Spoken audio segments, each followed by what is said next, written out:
Welcome to our channel. Today we how to log into Wave Accounting for batch invoicing productivity step by step clearly. Open your web browser. Type in the URL for Wave Accounting. Press enter to navigate to the Wave Accounting homepage. Locate the login button in the top right corner of the page. Click on the login button. You will be directed to the login page. Enter your email address in the first field. Type your password in the second field. If you wish to stay logged in, check the Remember Me box. Click on the Login button to access your account. Once logged in, you will be taken to your Wave dashboard.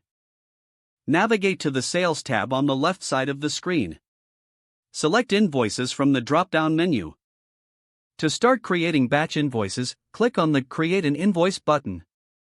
Fill in the necessary details for the first invoice, including customer information and line items. After completing the first invoice, look for an option to save. Instead of sending immediately, choose to save the invoice as a draft. Continue adding additional invoices by repeating the previous steps. Once all invoices are drafted, click on Invoices to view the list. Review all drafted invoices for accuracy. When ready, select multiple invoices by checking the boxes next to each invoice. Click on the Send button to email the selected invoices to your customers. Confirm the sending of the invoices when prompted. You have successfully logged in and sent batch invoices using Wave Accounting. If the page does not load, refresh the browser or try again in a private or incognito window. Make sure you are using the correct email address, then retype it carefully to avoid small typos.